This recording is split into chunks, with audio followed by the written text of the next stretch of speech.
Dapat tayong umiwas sa mga taong walang alam kundi magalit, namuhi, mapuot sa kapwa. Ang laging laman ng kanilang salita ay pamimintas, paninirang puri, pagmamagaling sa sarili, at panglilibak sa kapwa. God loves. And because of that, we should avoid haters.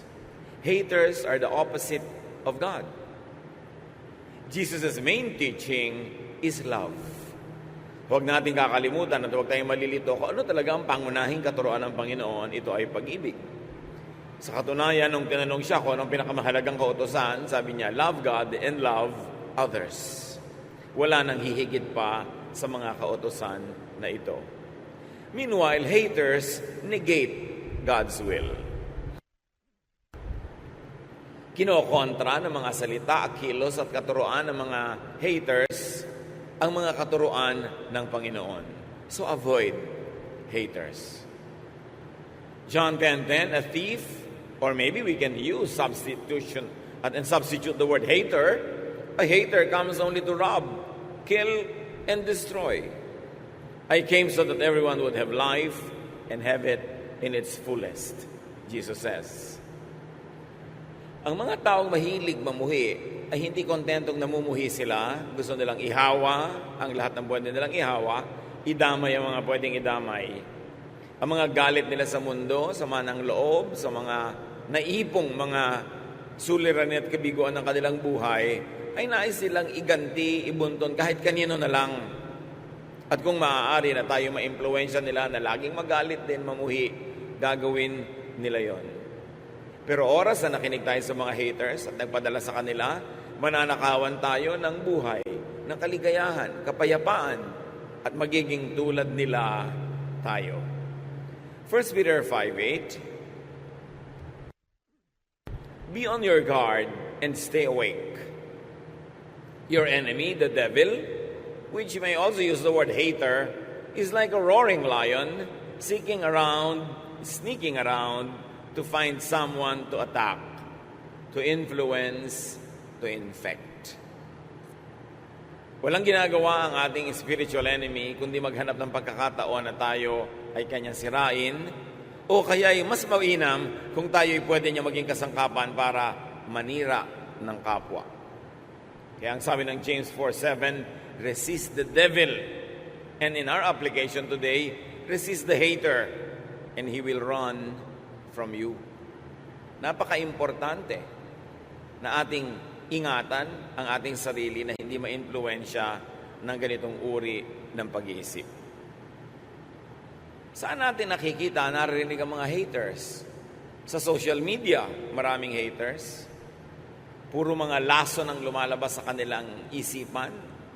At pagka ipinrint nila sa kanilang wall, sa kanilang site, at kinlik ang send o ang post, napakarami na agad na pwedeng malason kung palalason.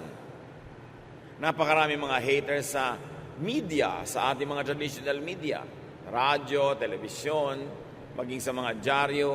Wala nang mabuting mapuri sa kapwa, puro kasiraan, puro paninira ang ginagawa. At katakataka, pati may mga pulpito na pulpits of hatred, na walang lumalabas sa mga katuruan, na kundi punong-puno ng mga galit sa kapwa, galit sa mga kapwa mananampalataya, na iba ang sekta o iba ang kongregasyon, galit sa mga ibang relihiyon, galit sa lahat na lang. Yung napakahalagang oras na dapat sana ay nagagamit para ang mga tao ay mapayaman ang isip, maiangat ang espiritualidad, mapalaya mula sa mga negative things, ay lalong nagagamit para ang mga tao ay maimpluwensyahan na maging magagalitin din, palamuhi, mapagmataas sa sarili, at mapanghamak sa kapwa. In the name of God, the ironies of ironies. Kailangan nakikilala po natin mga kapatid ang haters. Kung minsan tiya mo yon, minsan kaibigan, minsan nanay, kung minsan tayo.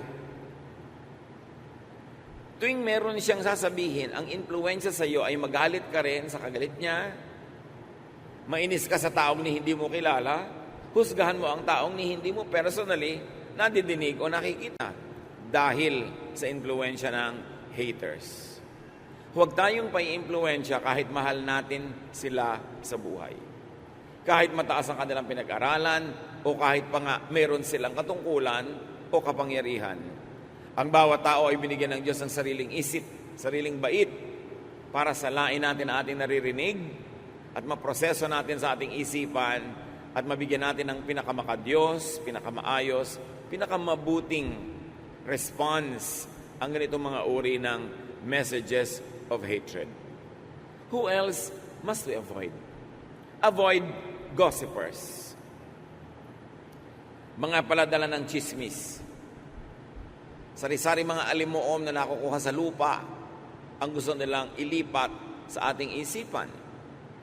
Proverbs 16:28, gossip is no good. It causes hard feelings and comes between friends. Ano nga ba namang buti ang idudulot ng chismis? Pinaghihiwalay ang magkakaibigan. Pag nalaman mo kung ano sinasabi ni ganitong tao laban sa'yo, lumalayo na yung loob mo, nagkakagalit na kayo. At kung ikaw man ay papatol at magsasabi ng masasama tungkol sa kanya, mga chismis tungkol sa kanya, magagalit din siya sa iyo, walang mabuting idudulot. Kung minsan napakatagal na investment ng pagkakaibigan, pagtutulungan, pagmamahalan, sinisira ng mga makakating dila. Sinisira ng mga chismis. Proverbs 20:19, stay away from gossips. They tell everything. Lumayo daw sa mga taong hindi na namimili ng sinasabi, lahat na lang sinasabi. Kahit pa nga dumadating sa iyo para magsumbong ng sinasabi ng iba laban sa iyo, masama pa din ang influence sa iyo, kapatid. Kaya pwede mong sabihin, huwag ka nang lagi magsumbong sa akin. Ina-expect ko na that everybody will love me, people will criticize me, people will say evil things against me, but please, huwag mo nalang sabihin sa akin. Kasi nalalason lang yung isip ko, gumugulo ang aking damdamin, nagagalit ako, nawawalan ako ng concentration at pwede magkasala rin ako dahil dyan. Ang tao pong matino, hindi buong buo na ikinukwento ang kanyang nadidinig, lalo pangat ang kwentong ito ay hindi naman nakakatuwa at nakakapagpagana. Discreet and decent people filter their gossip, if ever they gossip.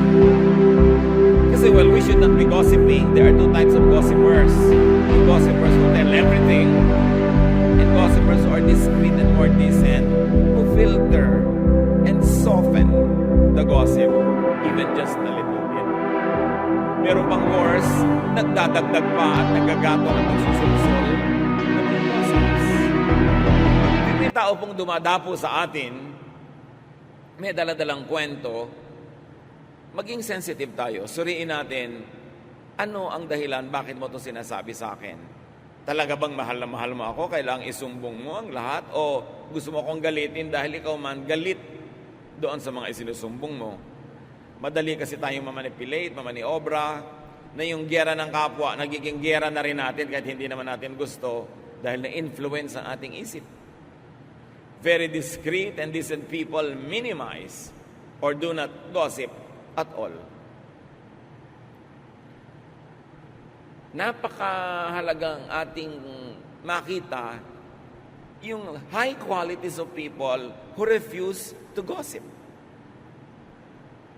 Ang daming nasasagap natin sa hangin ng mga kung ano-anong balita, pero para laging ulit-ulitin natin yung sa kapwa, lalo't gumagamit ka ng social media, gumagamit ka ng computer, internet, ng text, kuminsan irresponsible.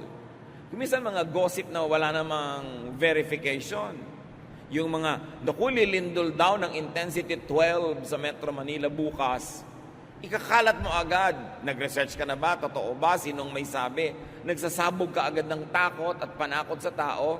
Hindi mo naman na-verify. Huwag kayong forward ng mga bagay na nakakatakot na hindi nyo naman verified. Kasi nakakagulo sa isip ng kapwa. Nakakanerbiyos.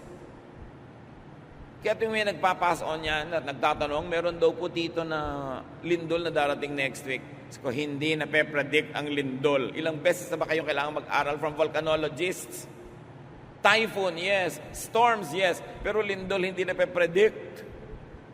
Kaya pag may nagpe-predict niyan, tulad yung nagpe-predict na darating si Jesus sa ganong petsa, huwag kayong maniwala kasi sabi sa Bible, walang nakakaalam kung kailan mangyayari ang ganong bagay. Bakit pinapayagan nating magulo pa tayo ng mga bagay na hindi naman dapat nakakagulo kung nag-iisip lang tayo ng konti? Tapos hindi mo na iniisip, pass ka ng pass, forward ka ng forward. Lason pa lang ipinapadala mo sa kapwa. Psalm 101 verse 5, anyone who spreads gossip will be silenced, and no one who is conceited will be my friend, God says. In His majestic ways, God will silence gossipers. Hindi natin laging alam kung paano patatahimikin ng Diyos at ititikom niya ang bibig ng mga mahilig magchismis. Pero meron tayong sariling alam na paraan para paano mapapatahimik ang gossipers? By avoiding them. By refusing to listen to them. And even more, by refusing to repeat to others what they tell us. Kailangan tanggihan mong pakinggan ang chismis. Kung tumatanggi ka na tambakan ng kapitbahay mo ng basura ang iyong bakuran, trash yun eh. Dapat tumanggi ka na tambakan ng kapwa mo ang iyong tenga ng basura. Alam niyo po ba ang tenga napakalapit sa utak? Ang lapit. Kaya pag pumasok sa tenga, nasa loob na agad ng utak. Anong mga basura ang pumapasok sa ating tenga? Mga basura ng haters, mga basura ng gossipers, it will poison our minds. And you can very well know if the mind is poisoned. The language and the vocabulary gets poisoned as well. The behavior, the thinking pattern gets poisoned. Kaya iniingatan. Hindi tayo nagpapapasok ng anumang marumi sa ating tenga. Gusto niyo bang may pumasok na langgam sa inyong tenga? May pumasok na insekto, mikrobyo, maruming tubig, asido, and yet we allow a lot of gossip and hateful words to enter our ears. Kailangan bantayan. At kailangan kung sakaling nakapasok, huwag nang ilabas sa ating bibig. Sirain na, wasakin na in the realm of thought so that we don't become instruments of the devil. We don't become extensions of hell and extenders of hell also. Avoid tempters. Mga mapanukso. Proverbs 5:7-8. My son, listen to me and do everything I say.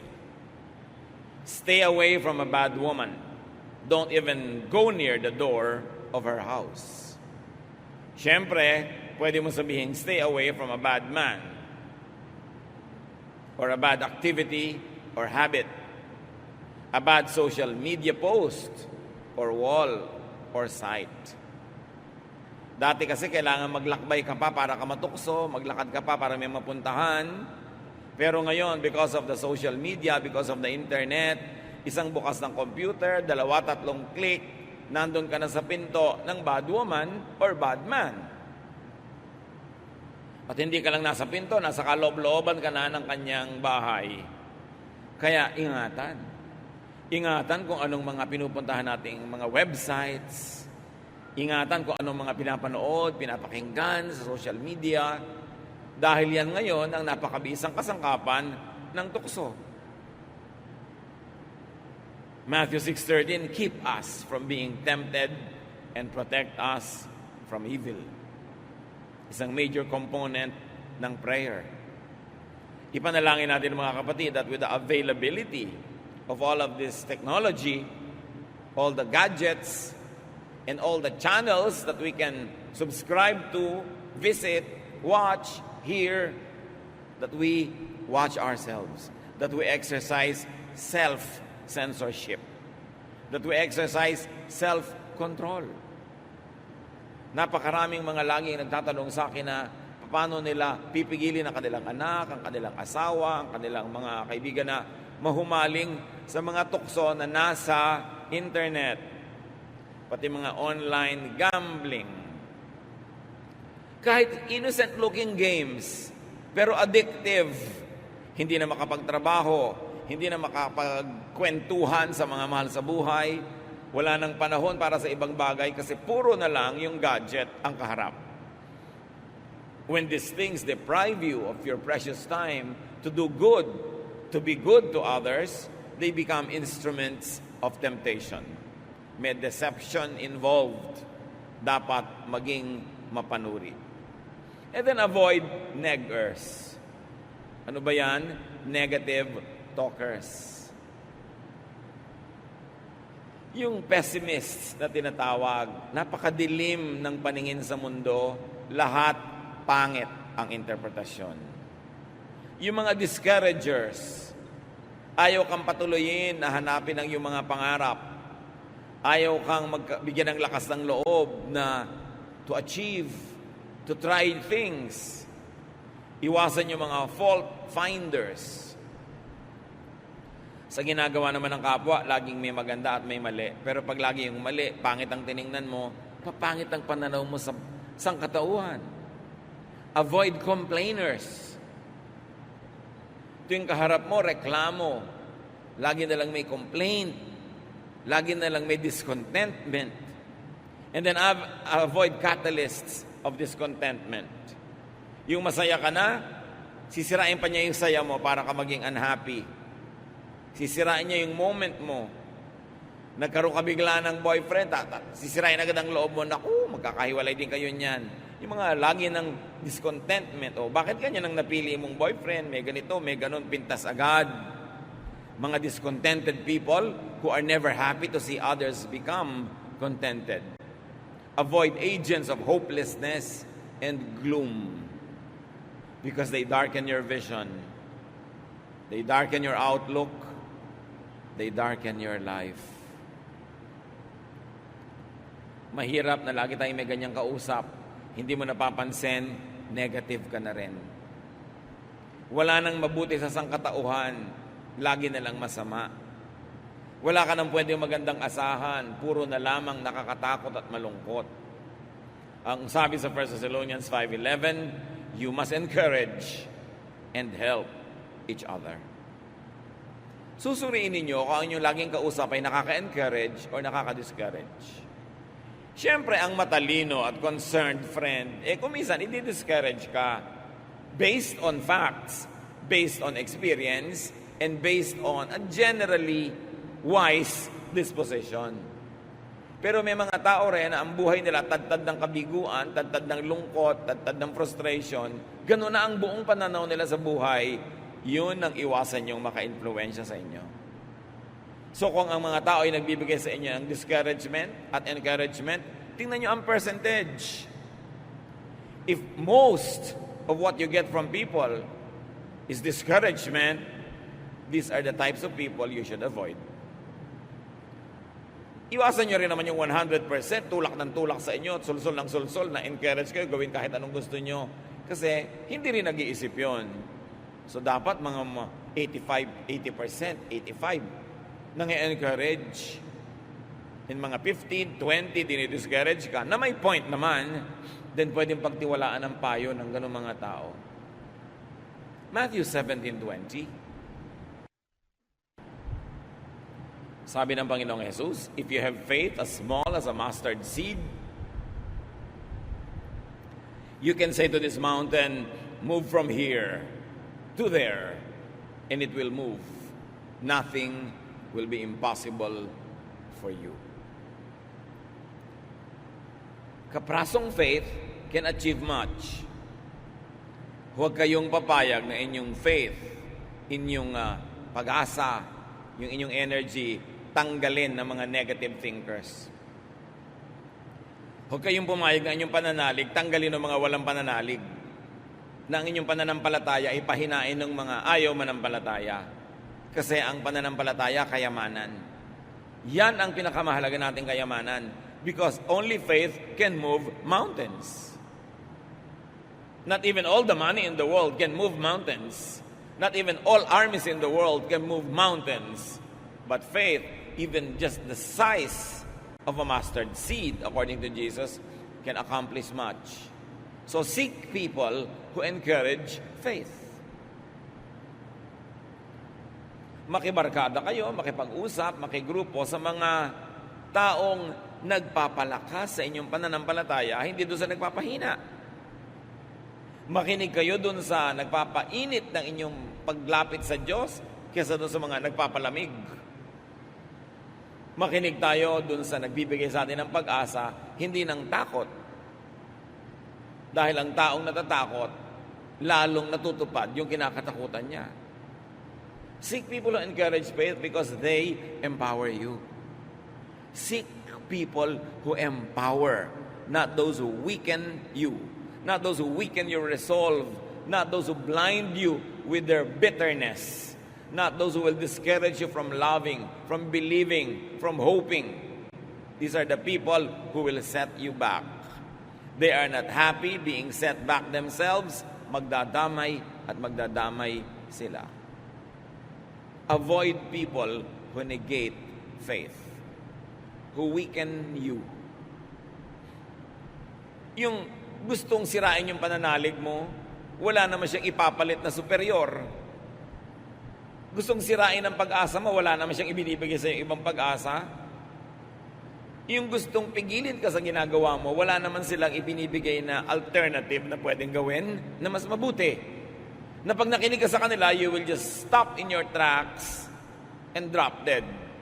Wala namang ibang ipinapalit. Makinig sa mga taong may bagong ideya. Kung yung ideya sound, maganda, nakakapagpalaya, nakakapagpayaman ng isip, nakakapagpabait, maganda yon. Pero yung pinipigil ka sa pananalig mo, pinipigil ka sa inaasahan mo, wala namang ipinapalit na maganda, anong ipapalit niya? Vacuum, emptiness, bitterness. Be careful. And avoid naggers. Yung mga yakiti-yakit na walang tigil ang bunganga, daldal ng daldal. Hindi naman lahat ng nagger ibig sabihin lang pinapagalitan ka o sinisita ka. May mga nagger na walang tigil lang kadadaldal. Parang makina mga bibig. Nakakapagod kasama. Meron ba kayong kilalang ganon? Nakakatakot makasabay mag-lunch dahil talagang pagod na pagod ka. Daig mo pa ang nagbuhat ng krus sa Kalbaryo dahil wala kang ginawa kundi makinig sa kanyang non-stop talking, walang koma, walang period, hindi ka makasingit. May kilala kayong ganon? Avoid. O baka kayo yun. Pag iniiwasan kayo ng mga tao, naglalakad kayo, papaliko sila kahit dediretso dapat nung makita kayo, lumiko. Baka tayo yun, nakakapagod ka usap. Magkukwento ka lang ng isang bakasyon mo, 10 bakasyon niya ang katumbas na ikukwento niya. May sasabihin ka lang tungkol sa husband mo, dadaigin niya ng tungkol sa husband niya. Laging panalo siya, ang dami niyang sasabihin. May isa ka lang tanong, ang dami-daming sagot. Nakakapagod. Sabi ng desiderata, avoid loud and aggressive persons. They are vexations to the spirit. Nakakaligalig, nakakalito, nakakagulo ng espiritu ang sobrang madaldal. Proverbs 27:15, the steady dripping of rain and the nagging of a wife are one and the same. Siyempre, male point of view yan kasi male yung sumulat. A female can also say that a steady dripping of rain and a nagging husband are one and the same. Because there are nagging husbands. Just in case wala pa kayo nababalitaan, meron. Kung may mga nagger na babae, may mga nagger ding lalaki, nakakapagod din in the same way. Proverbs 21:9, it is better to stay outside on the roof of your house than to live inside with a nagging wife or husband. Ang mga roof kasi sa Middle East, flat. Pwede kang tumira, hindi ka mahuhulog, hindi katulad ng mga roof natin. So sabi, mabuti pa doon ka na lang tumira sa bubong, kahit maginaw o mainit. Kasi nasa loob ka nga ng bahay, ang kasama mo ng mga asawa, walang tigil ang bunganga. Nakakapagod, nakakarindi. No? Proverbs 21:19, it is better out in the desert, o mas malayo na to, than at home with a nagging, complaining wife or husband. Lagi lang nilalagyan ng kabilang kasarian kasi universal naman ito para sa lahat ng tao. Or a nagging mother or a naging friend or companion. Minsan, naglalakbay ako nung araw pa, estudyante pa ako, I was traveling, and I had the misfortune of sitting next to a couple na yung wife walang tigil ang yakiti-yakitak. Dumating ang kape na isinerve ng stewardess, yakiti-yakitak siya. Kahit ano, hanggang bumaba ka na, may reklamo siya sa airport, may everywhere. Nakasabay ko pa sa barko. Kasi naglalakbay ka nga, may lipad. Sila na naman. Kasunod ko pa sa pila. Nangyari pa, nakapila ako, may biglang umuna sa akin na nagmamadaling nanay. For whatever reason, na may bitbit na bata at mga bag ng mga gatas. Sabi ba naman ng babaeng nagger na nasa likod ko, hindi na ako yung asawa niya, ha? Stranger na nga ako. Kinalabit pa ako, sabi niya, papayag ka na umuna siya sa'yo? In English, syempre. Sabi ko, it doesn't matter. Takang-taka siya. Ninanag niya yung husband niya tungkol sa akin. Sabi niya, huwag ka tutulad sa kanya, huwag kang papayag. Pag sa'yo may umuna, huwag ka... Hindi na nga inunahan, nagnanag pa rin. May ganong tao. Ang tanong, baka tayo yon. Walang tigil ng kapupo na dito, rereklamo doon. So what to do in life? How to live? Ang iksi-iksi ng buhay, pupunuin mo pa ng mga negative. Sayang naman ang time. Psalm 90:12, teach us to use wisely all the time we have. Panginoon, bigyan niyo po kami ng karunungan na maging matalino kami kung paano gagamitin ang napakamangahalagang sandali na ipinahihiram niyo sa amin. Pag nagsayang ka ng 1 oras, kalahating oras, 10 minuto, 1 minuto, sa nonsense talking, sa lack of faith, sa paninirang puri, sa pangmumuhi, sayang kasi hindi na mababalik yung oras na yon. Minimize pain is what we should do in life. Avoid negative people. Be positive. Seek and enjoy positive people. Therefore, you maximize pleasure and happiness. And you do the most good. Paulit-ulit ako sa tatlong ito. Ano ang gagawin sa buhay ng tao na ipinapahiram ng Diyos? Maraming pwedeng discussion, maraming pwedeng detail, pero kung tutuusin, tatlo lang. Hanggat maaari, pakontiin at paiksiin mo ang paghihirap at pagdurusa. Minimize pain, whatever it takes. Pain ng body, pain ng spirit, pain ng soul, minimize it. Huwag quarrel ng quarrel. Pampagulo kasi yung quarrel. Pamparaki ng hirap sa buhay. Kailangan maghanap buhay ka para hindi ka mahirap, may makain ka. Therefore, you minimize hunger. Minimize pain. That's why, pinipili mong mabuti kung sinong papakasalan. You minimize pain. Hindi naman totally mawawala yun, meron. But you minimize by choosing wisely. And you maximize pleasure and happiness. Kaya yung mga iba, nagkakapilang pleasure. Yung iba, nilalagyan pa ng sugar, more pleasure. Yung iba, meron pang cream, more pleasure pa. Because you have to maximize pleasure, whatever it means to you, so long as you don't do evil to maximize your pleasure. Kaya may mukha ka na, salamat. Yung iba, naglalagay pa ng makeup para mas ma-please sila. At siguro yung mga taong gusto nilang i-please. Nagdadagdag ka ng kaligayahan lagi at kasiyahan sa buhay. Bakit naman hindi? Ang iksi-iksi ng buhay. Kaya nagluluto ka, sarapan mo. Napakalaking krimen naman na meron kang gulay, meron kang panluto, tapos ang niluto mo walang kakwenta-kwenta, sayang ang gas. Ba't may mga ganun magluto? Walang kakwenta-kwenta. It's a crime against the planet. Sinayang mo yung mga ingredients. You maximize pleasure and happiness. That's why may bahay ka, pwede na, pero pinipintahan mo pa. At hindi basta pinta, yung gusto mong kulay. Because you're maximizing pleasure. And then you do the most good to balance everything. Because when you only minimize pain and maximize pleasure but don't do the most good, you will become selfish. And you will become evil to other people. So you do the most good. Tatlong bagay lang ang buhay. Pag ginawa mo yan, ikaliligaya ng Diyos ang ipinahiram niyang buhay sa iyo at baka bigyan ka pa ng extension. But avoid haters, gossipers, tempters, mga negative talkers, and naggers, because they will minimize your pleasure and happiness. They will maximize your pain. and they will disable you from doing the maximum good. Better be aware of bad influencers and vexations. Be aware of haters, gossipers, tempters, negative talkers, and naggers, and pray for them. Why? Because you do the maximum good. Pray for them.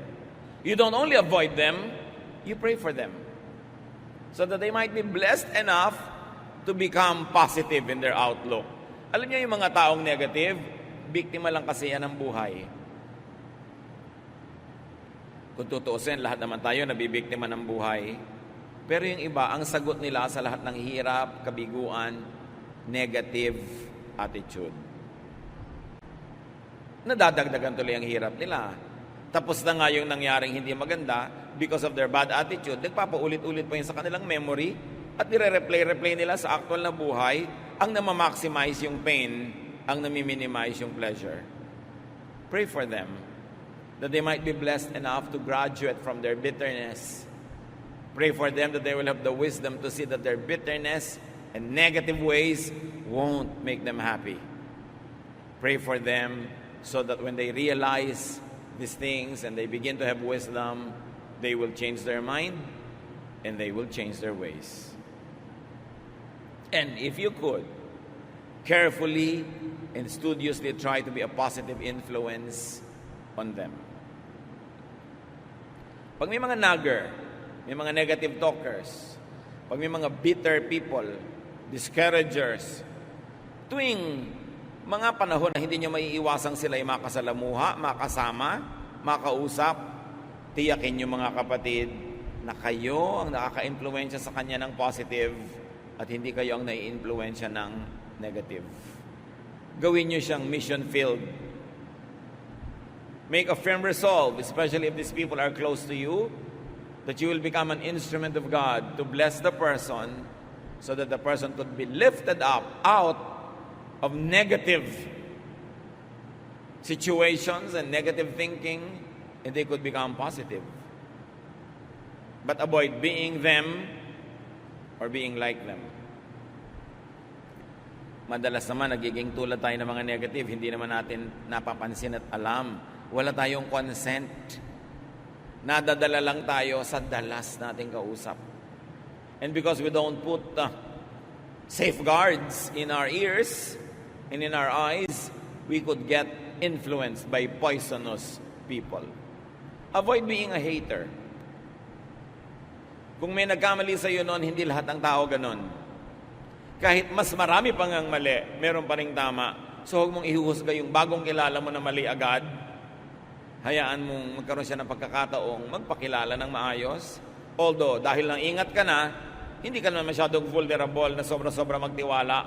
Pero huwag mo agad tatanggalan ng tao ng at least benefit of the doubt na siya ay may mabuting magagawa sa'yo. Avoid being a gossiper, a tempter especially, a negative talker, and a nagger.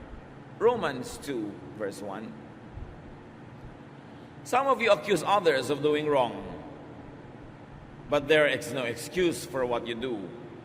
When you judge others, you condemn yourselves because you are guilty of doing the very same things.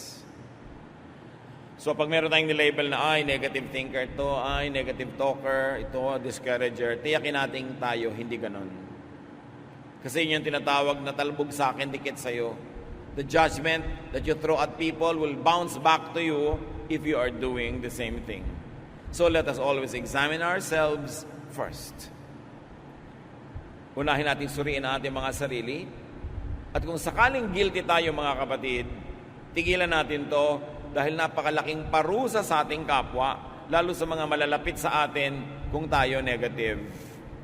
Kung tayo mahirap kasundo, kung tayo mahirap kasama, para nating pinarurusahan ang mga kasama natin. Hindi kasiyahan na tayo makasama, parang isang sumpa. If guilty, let us avoid inflicting others with our disease. Let us get treatment from the Lord. Meanwhile, remain in isolation while we are contagious. Pag nagpupumiglas, nagwawala ang isang salita na makalabas sa ating bibig, suriin muna natin, will it edify people? Makakabuti ba sa makakarinig? Makakabuti ba doon sa pinag-uusapan? Makakabuti ba sa inyong sariling puso at relasyon sa Diyos? At pag hindi, wasakin ang salitang ito at huwag itong payagang mabuo at lumabas pa sa ating bibig. And very, very importantly, choose your company ever very carefully. Because bad company ruins our morals. Kung minsan nagkakaroon tayo ng mga masasamang ugali, influence lang ng iba. Suriin natin mga kapatid. Umiwas sa hindi mabuti. Sayang ang panahon, sayang ang buhay, kung magugugol pa sa mali. Panginoon, ituro niyo sa amin ang tamang daan, maging sa maliliit na mga detalye ng buhay na pang-araw-araw, maging sa mga bagay na hindi naman theologically big, pero may kinalaman sa aming kasiyahan, kaligayahan, kapayapaan, at maging sa kasiyahan, kaligayahan at kapayapaan ng aming kapwa. Turuan mo kami, Panginoon, na maging tama, maging makadiyos, para ang aming mga bawat malapitan ay mapagpala at hindi makatanggap ng sumpa. Meanwhile, turuan mo kami maging maingat, suriin ang impluensya sa amin na aming kapwa. Pagbulay-bulayan natin ang mga simpleng pang-araw-araw na bagay na ito na madalas humahadlang sa ating spiritual growth, humahadlang sa ating kaligayahan at kapayapaan. Ama, papaglinawin niyo po ang aming isip at bigyan kami ng mga practical applications sa napakakaraniwang topic na ito, pero mahalaga sa aming espiritualidad. Magbulay-bulay tayo